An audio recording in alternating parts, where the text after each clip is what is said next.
poems, don't you? Sometimes poems rhyme, and most often our poems do. We are going to be adding this sight word for in all of these. It's actually one long sentence. Do you notice how we only have one capital letter? And we only have one exclamation point. These are commas. And a comma means the sentence is going to continue. That's why we don't have capital A's here. So in this long sentence, each line is missing the word for. We will write the word for on each line. We're going to write it 8 times. We're going to do awesome. Let's go ahead and do that. F, start at the middle line for your O. O, R, for. Ready? Do it again. F, O, R, for.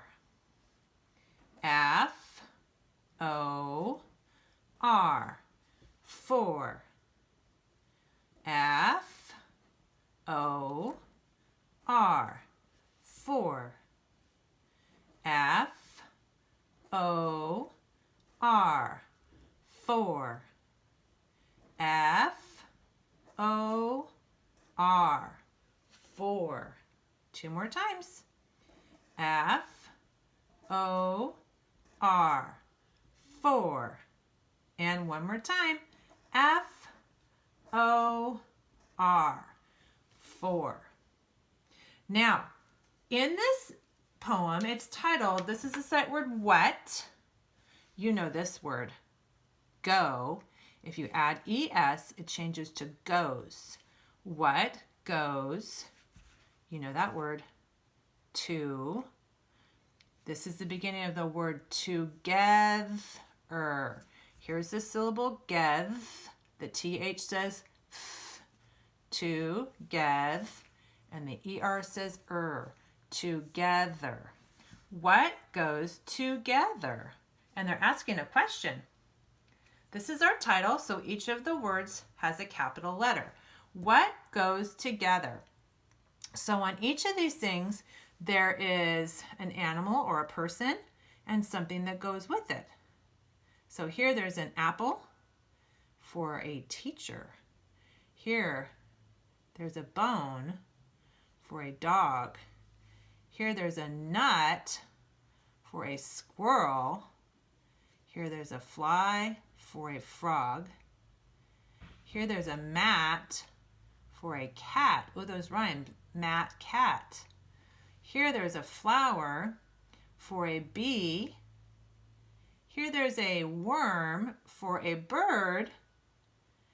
And here are 2 friends. It says a friend for me, the person telling this story or their poem. So this is how this story goes. And some of these words we can't sound out, but we can use our pictures and we can use our beginning sounds. What goes together? Ooh, this isn't the word a. This is the word an. It means a, like one, and we say a when our we say an when our next word starts with a vowel. An apple for a teacher.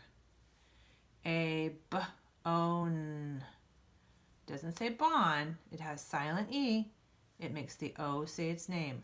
Bone for a dog. A nut. A nut for a squirrel. A and here the Y says I, fly for a frog. A mat for a cat. The OW says ow. Flower, 2 syllables, flower. A flower for a bee. The 2 E's say E. A worm. Worm for a bird. Bird. A friend for me. Now that wasn't very fun reading it so slowly, so let's read it a little bit faster now that we understand how the poem will go. What goes together?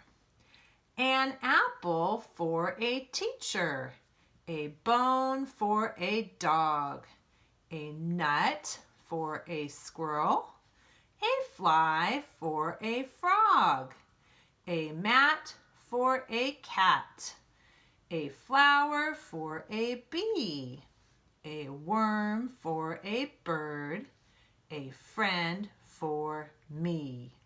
Oh, I love that. Did you notice it kind of sounded like a little chant? That's because every other line, the ending word rhymed. So this word and this word rhymed. Dog, frog. And then, so it's no rhyme, will rhyme. No rhyme, will rhyme. These two words rhyme. No rhyme, will rhyme. No rhyme, will rhyme. These two words rhyme. Be, me.